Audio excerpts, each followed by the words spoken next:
Welcome to this presentation on music GCSE.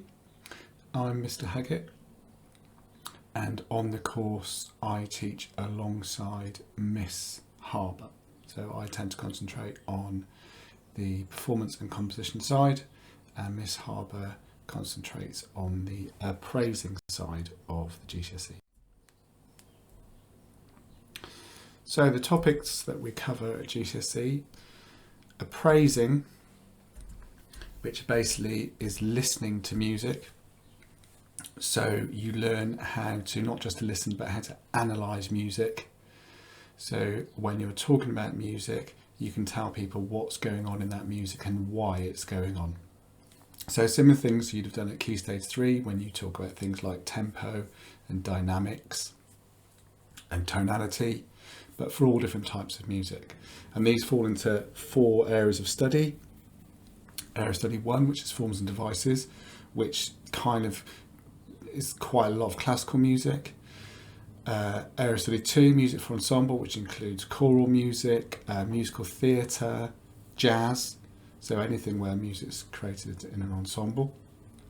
Area Study 3, which is film music, so that's pretty self-explanatory. That can include music for TV, that can include games music as well. And Area Study 4, which is popular music, which is most popular music from 1910 onwards. That covers a very wide range of music within that.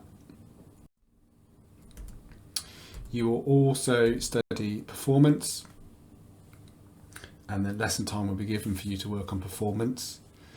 That can include solo performances, which is you playing either by yourself or using a backing track, a sequence performance, so you can use music technology, you can use the Macs to create performances, and a group performance, because a group performance is something that you have to do as part of your GCSE coursework, but a group is essentially more than one person. Okay, it doesn't have to be a large group of people.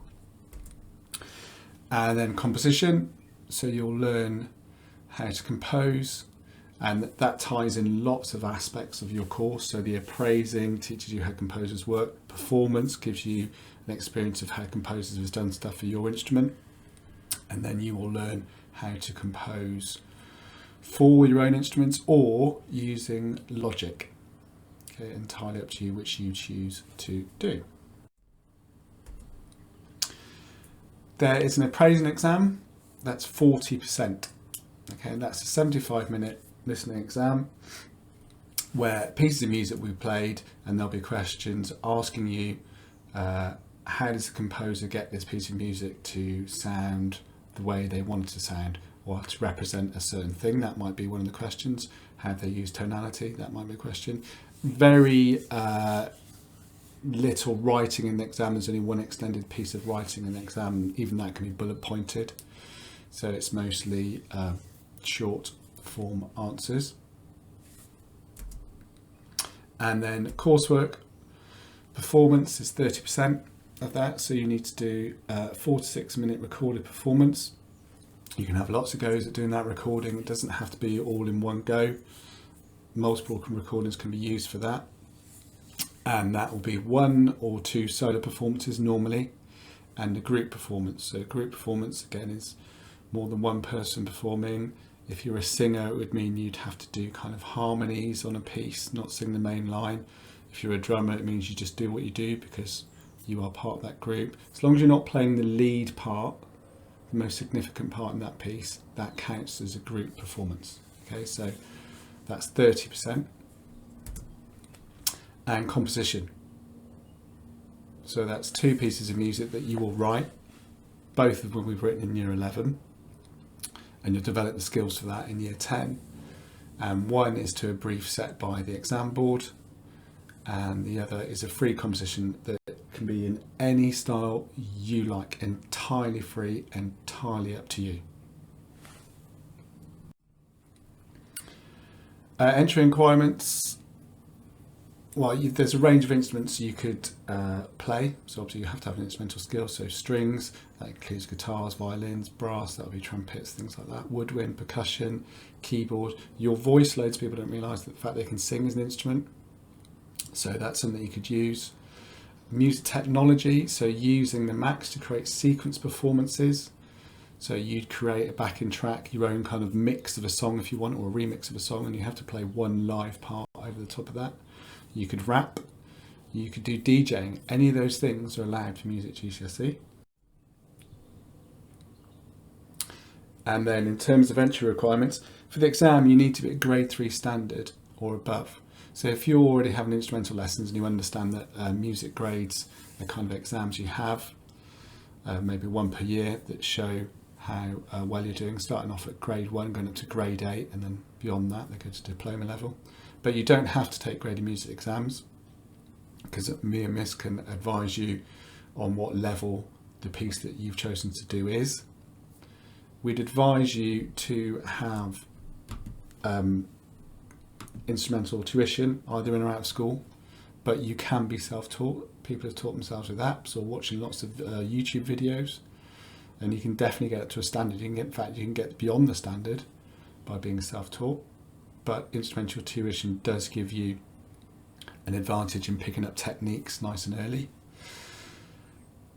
We do expect you to take part in extracurricular music groups, but you can create those groups. So if there's nothing that we offer amongst our things like jazz band, orchestra, girls choir, boys choir, music tech club, if there's nothing in there that appeals to you, you can create your own group and decide when and that's going to be, when and where that's going to be, sorry. And the most important thing for lots of people is you don't have to sing in music. Lots of people go, I'm not going to do GCSE music because you have to sing. You don't. You really don't have to sing, unless obviously you are a singer and that is what you're doing for your instrument. Then you have to sing. Otherwise, there'll be no point at which I ask you to sing.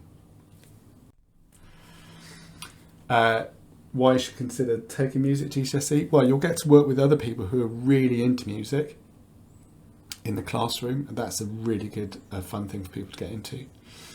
The performance opportunities that are there, entirely up to you whether you decide to perform or not. Obviously, we'll try to encourage you to perform, to build your confidence as a performer, but it's entirely up to you to perform. But some of you will really want to do that.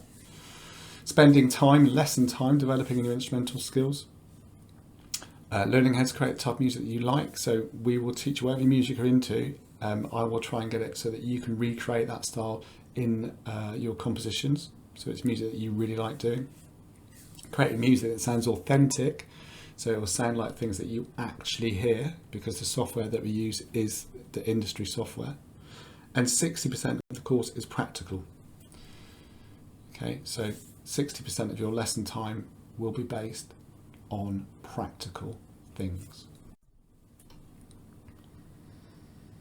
Quite a few careers you can get into based on music, but the main thing is employers and universities and colleges like to see that students have studied music or lots of the arts-based subjects, because it says something about them as a learner and what they're prepared to do to develop their skills outside of the normal lessons. Because being a musician, you will be expected to practice. That's what makes you good. You can't just do that in lessons. That's something you do outside of it. So it shows good time management skills and things like that. So there's professional musician, instrumental tutor, music producer, songwriter, events management, music journalist. Lots of things can come of studying music.